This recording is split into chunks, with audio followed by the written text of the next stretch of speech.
徐州有多少人是因为烧烤来到了这座城市，但却一发不可收拾地爱上了这里？人生不易，吃饭第一。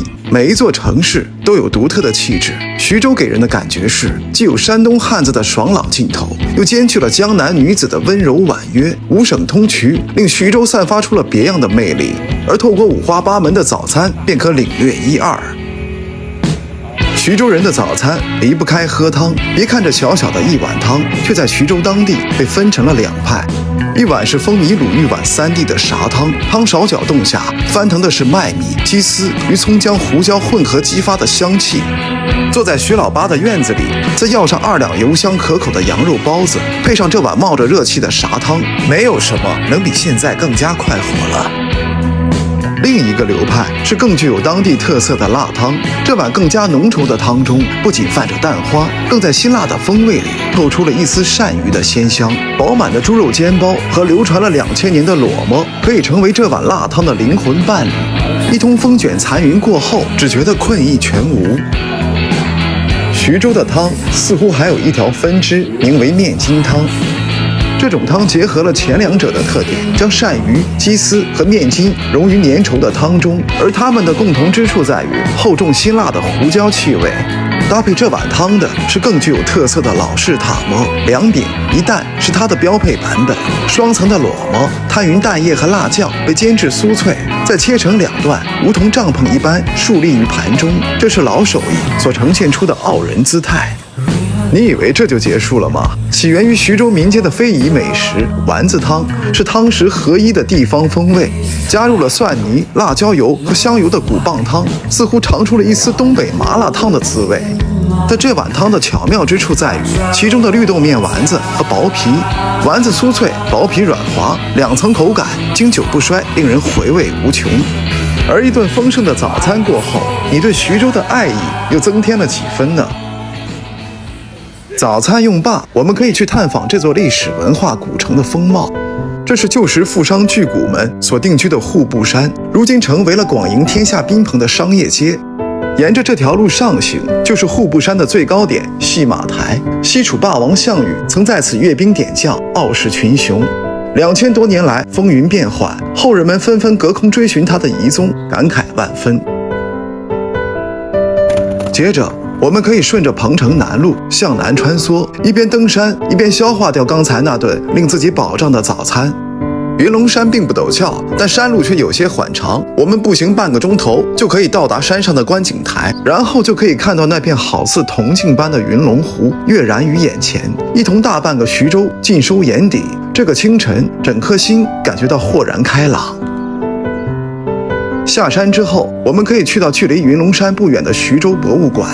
这座由乾隆皇帝南巡遗留的行宫改建而成的博物馆，陈列了大量从这片古彭大地上出土的历史文物、石刻、陶俑，还有美轮美奂的金缕玉衣，无不让人大开眼界，从而折服于这座城市的深厚历史底蕴。徐州人的午餐同样选择众多，米线不只是云南人的心头好，也在徐州的大街小巷遍地生花。徐州人提到吃米线，却习惯用喝来形容，听起来是不是有一种山东人的豪迈风范呢？坐在太阳地里，来碗铺满牛肉、辣油与肉酱的米线，把自己喝到浑身冒汗，这一上午的舟车劳顿瞬间被挥散得无影无踪。与米线相似的一种食物冷面，在徐州被下入了羊汤中，成为了冷面热作。一大碗飘着红油、羊肉和羊盘肠的面，色泽鲜亮，令人垂涎欲滴。红油焦香味十足，却不呛口；羊肠子又香又软，且没有膻味，是大口吸溜冷面的绝佳组合。徐州人爱吃羊到了极致，没有一只羊可以活着离开徐州。三中门口的羊汤馆毫无环境可言，却能做到每天门庭若市。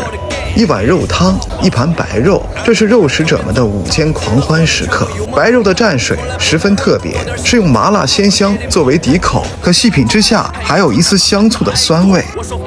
热乎的羊肉下到蘸水里洗个澡，再放入口中，让极为丰富的滋味在舌尖上欢腾雀跃。最后再用勺子拨开羊汤中的辣油，大口喝汤，这一顿饭整个人被吃得服服帖帖。午后的时光，可以再去见识一番徐州的悠久历史与古人们的精湛建筑技艺。两条不算太长的甬道，蕴含着令今人们也无法摸清的未解之谜。并行相距19米的甬道，却可以做到夹角20度，误差16000分之一的精度。在遥远的2000多年前，这是何等的不可思议！而达到了700平方米的汉墓，几乎将整个山体掏空，这也让我们对西汉的巧匠们多出了一份敬意。清末年间，黄河河道北移，从此就在徐州留下了这条黄河故道。我们可以漫步于此，遥想当年黄河之水的波涛壮阔，或者也可以在一处碧波荡漾的静谧之处席地而坐，感受春天的脚步轻柔地踩在徐州大地。到了晚上，你可以选择吃一顿当地人都爱吃的砂锅，如果另加一盘爆炒腰花，那么这顿饭也可以称得上是色香味俱全了。带鱼和腰花是按照当地人的口味，以咸辣为底子烹制而成。这个时候就需要来点冰凉的黄汤，作为助兴解腻的添头了。对了，如果你在路上遇到了这种先烙后烤的火烧，一定要加一份猪头肉享用一番。那酥脆的口感和浓郁的葱香风味，至今仍令我魂牵梦绕。夜里的回龙窝是一派张灯结彩的景象，独自散心，或者在家人朋友的陪伴下，沐浴着晚风，醒一醒酒，然后就要去完成整段旅程中最惦念的事了。烧烤于1800年前起源于徐州，而如今的人们依然热衷于这种最原始的烹调方式。也许这是一种刻在了 DNA 中延续下的记忆。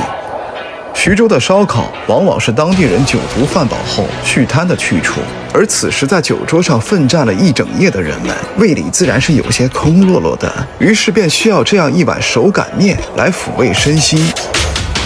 当筋道的面条与热腾腾的面汤下肚之后，整个人便重新焕发了生机，也就此打开了食欲的大门。肉筋、腰片、羊排那都不算稀奇，羊眼、臭干、羊球则绝对需要一些勇气。胆小如我，的确无福消受，还需要内心强大的勇士到此品鉴一番。